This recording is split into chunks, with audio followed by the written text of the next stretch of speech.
प्रणाम। हर हर महादेव। जय शिव शंकर। जय भोलेनाथ। ऋणों से मुक्ति और घातक बीमारी से निवृत्ति, कोई ऐसा सूत्र बताएं जिसकी पालना करने से हम गहरी से गहरी बीमारी से लड़ सकें, या जो कर्जा हमारे सर पर चढ़ चुका है उससे हमें निवृत्ति प्राप्त हो जाए। कोई ऐसा मंत्र, कोई ऐसा कर्मकांड, ऐसा सूत्र बताएं जिससे हम इन सब स्थितियों से लड़ सकें, इनका सामना कर सकें, इनसे निवृत्ति हो सके। तो साधकों, यह वीडियो आपके लिए विशेष होने वाला है। आपको अच्छा लगे तो शेयर अवश्य करना, क्योंकि आपको तो लाभ होगा ही, जो अन्य जीव कोई इस वीडियो को सुने उसे भी अवश्य लाभ होगा। इसलिए वीडियो अंत तक अवश्य देखना। ऋणों से मुक्ति। एक बात हमेशा याद रखना, कोई ऐसा सूत्र नहीं होता है कि आपने किसी मंत्र का जाप किया और उस मंत्र के जाप करने से आपके जो सर पर कर्जा चढ़ा हुआ है, आपके बैंक अकाउंट में जो कर्जा आपने ले रखा है, वो स्वतः ही समाप्त हो जाएगा। ऐसा कोई सूत्र नहीं होता है। पैसा तो वापस करने से ही आपका ऋण समाप्त होगा। पैसा तो वापस करना पड़ेगा ना। और रोगों से निवृत्ति भी यूं ही नहीं हो जाएगी। मंत्र का जाप करना पड़ेगा, वाइब्रेशंस हमारे भीतर उत्पन्न होंगी, उन वाइब्रेशन से आपको लाभ प्राप्त होगा। शास्त्र कहता है, कोई चमत्कार नहीं होता, कार्य हमें करना पड़ता है। सूत्र शास्त्र बताता है और उसका अनुसरण हमें करना पड़ता है। ठीक, ऋणों से मुक्ति हम आपको मंत्र बता रहे हैं। इसके बाद हम आपको रोगों से मुक्ति, जो बड़ा से बड़ा रोग हो, उन रोगों से कैसे निवृत्ति होगी हम आपको इस वीडियो में बताएंगे। पहले चलते हैं ऋण मुक्ति की तरफ। आपको प्रतिदिन एक मंत्र का जाप करना है। वह मंत्र है ओम ऋण मुक्तेश्वर महादेवाय नमः। ओम ऋण मुक्तेश्वर महादेवाय नमः। इस मंत्र का जाप करते करते आपके भीतर विचार प्रकट होगा, भावना प्रकट होगी कि कौन सा कार्य आरंभ किया जाए, जिस कार्य को करते ही आपकी ऋणों से निवृत्ति हो जाएगी, आपके ऋण समाप्त हो जाएंगे। कार्य तो करना पड़ेगा ना। विचार आपको शंकर जी देंगे। इस मंत्र जाप के माध्यम से आपको ज्ञान प्राप्त होगा कि कौन सा कार्य शुरू करना है। उस कार्य को आरंभ करें। शंकर जी के ऊपर अटूट विश्वास रखें, आप ऋणों से मुक्त अवश्य हो जाएंगे। इसके अतिरिक्त रोगों से मुक्ति।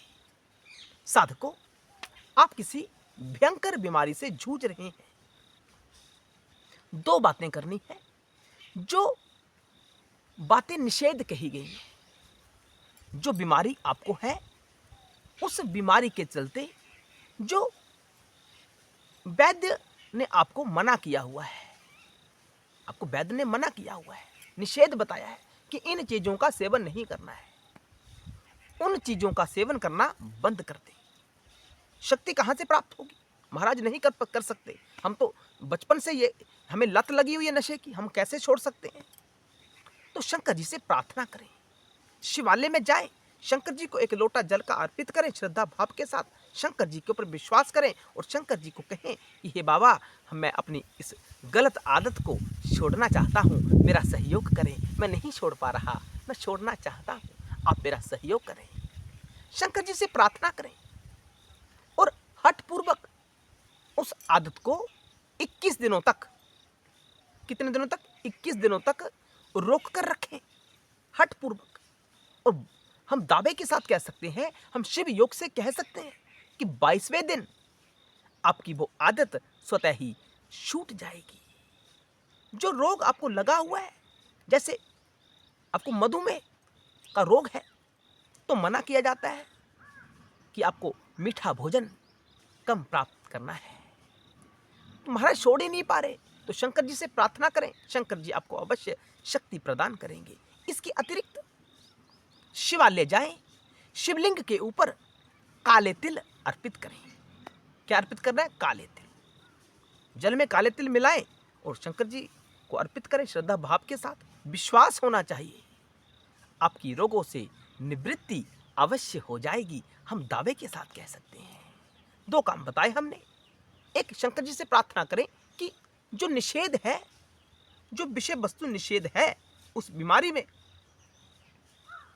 उसे छोड़ने का प्रयास करें। दूसरी बात, शंकर जी के ऊपर तिल मिश्रित जल अर्पित करें। गहरी से गहरी बीमारी से भी आप छूट सकते हैं शंकर जी की कृपा से। और बात रही ऋण वाली, आपको प्रतिदिन मंत्र जाप करना है, ओम ऋण मुक्तेश्वर महादेवाय नमः। और जो विचार आपके भीतर प्रकट हो जाए उसी के अनुसार आपने कार्य करना है। वो विचार आपको ऋण मुक्ति की तरफ लेकर चला जाएगा। हम शिव कृपा के माध्यम से कह रहे हैं, हम नहीं, सब शिव ही करने वाले हैं, शिव ही कर रहे हैं, शिव ही करेंगे। और पहले भी शिव ने ही किया। सारा जो खेल हो रहा है ये शिव और शक्ति में ही हो रहा है। उन्हीं के अनुग्रह से हम इन आदतों को छोड़ सकते हैं। गहरी, हम बुरी से बुरी आदत को छोड़ सकते हैं शंकर जी की कृपा से। हर हर महादेव। जय शिव शंकर, जय भोलेनाथ।